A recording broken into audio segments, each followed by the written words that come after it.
رات کا کھانا تیار کر کے میں فارغ ہوئی تو باورچی خانے سے نکلتے ہوئے میری نظر دیوار پر لگی گھڑی پر پڑی۔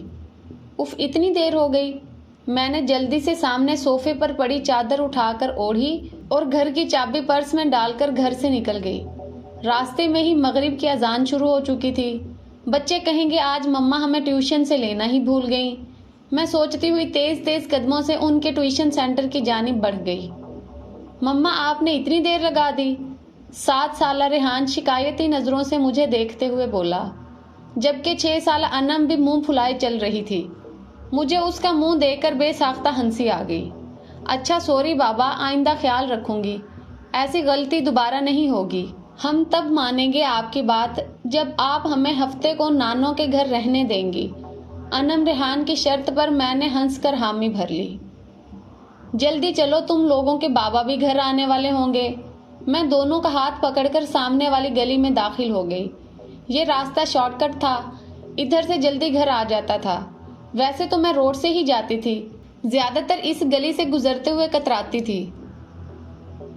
اف مما، یہ گھر کتنا ڈراؤنا ہے، اس کو دیکھ کر ڈر لگ رہا ہے۔ ریحان ہاؤس نمبر 450 کو دیکھتے ہوئے بولا، جو بالکل اندھیرے میں ڈوبا ہوا تھا۔ عجیب وحشت برس رہی تھی۔ اس کی بات پر میں دونوں بچوں کو لے کر جلدی سے آگے بڑھ گئی۔ رات کام سے فارغ ہو کر بستر پر لیٹی تو بے ساختہ نظروں کے سامنے وہ گھر آ گیا۔ اس گھر سے میرا ماضی جڑا ہوا تھا۔ میں آہستہ آہستہ اپنے بیتے ماضی کو سوچنے لگی۔ میرا نام علینا ہے، ہم 3 بہنیں اور 1 بھائی ہیں۔ میرے بابا آرمی میں ہوا کرتے تھے، جبکہ اماں سادہ سی گھریلو خاتون تھیں۔ میں انٹر میں تھی تو بابا نے اماں کی خواہش پر بڑا گھر لے لیا، کیونکہ جس گھر میں ہم تھے وہ گھر ہمیں کافی چھوٹا پڑ رہا تھا۔ جس دن بابا نے نیا گھر لیا ہم سب بہن بھائی بہت خوش تھے۔ 2 منزلہ یہ بنگلہ نہایت خوبصورت تھا۔ نیچے والے حصے میں 3 بیڈ روم، بڑا سا ٹی وی لاؤنج اور ڈرائنگ روم اور باورچی خانہ تھا، جبکہ اوپری حصے میں 2 bed room, T V lounge اور 1 اسٹڈی روم تھا۔ چھوٹا سا باغیچہ تھا جس میں نیم اور بیر کے درخت لگے تھے، اور کار پورچ اتنا تھا کہ 1 گاڑی کھڑی ہو جائے۔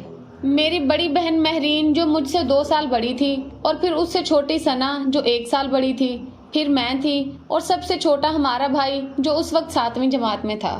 ہم تینوں بہنوں نے اوپر والے بیڈ روم لیے، جبکہ نیچے حارث اماں بابا کے ساتھ رہتا تھا۔ ہم تینوں بہنیں چونکہ کافی ڈرپوک ہیں تو ہم ایک ساتھ ایک بیڈ روم میں سوتی تھیں۔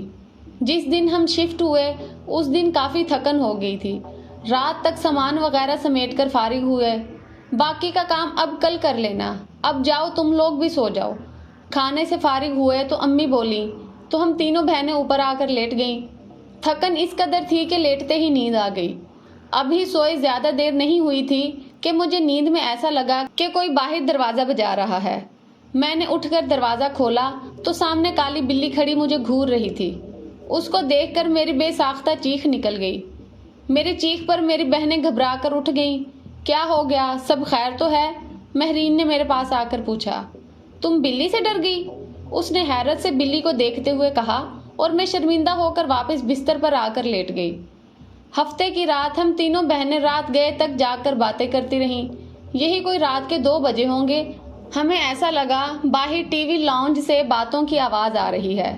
اس وقت کون ہو سکتا ہے؟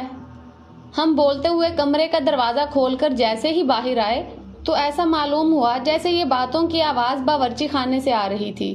باورچی خانے میں ہم نے جھانکا تو وہ کالی بلی سامنے کاؤنٹر پر بیٹھی نظر آئی۔ ہمیں دیکھ کر اس نے چھلانگ لگائی اور سامنے کمرے میں گھس گئی۔ ہم ابھی سمجھ نہیں پائے تھے کہ یہ ہوا کیا۔ پھر ہماری نظر سامنے جلتے چولہے پر پڑی۔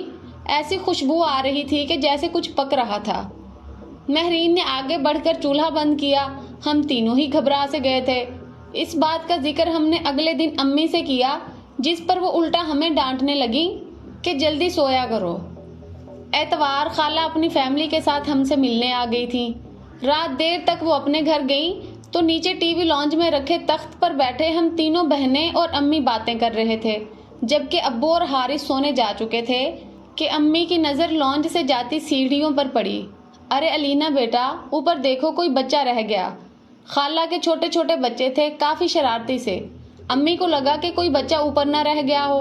امی کی بات پر ہماری نظر بھی اوپر کی جانب جاتی سیڑھیوں پر اٹھی تو دیوار پر چھوٹے بچے کا سایہ نظر آیا۔ میں نے اٹھ کر اوپر جا کر دیکھنے لگی مگر وہاں کوئی بھی نہیں تھا، جس پر میں خوف زدہ ہو کر تیزی سے نیچے آ گئی۔ جب میں نے امی کو بتایا کہ اوپر تو کوئی بھی نہیں تو امی بھی چپ سی ہو گئی۔ ہم سب ہی حیران تھے کہ جب اوپر بچہ نہیں تھا تو وہ سایہ کس کا تھا۔ کچھ دنوں بعد بات آئی گئی ہو گئی۔ ہم سب گھر والوں کو کزن کی شادی میں اسلام آباد جانا تھا۔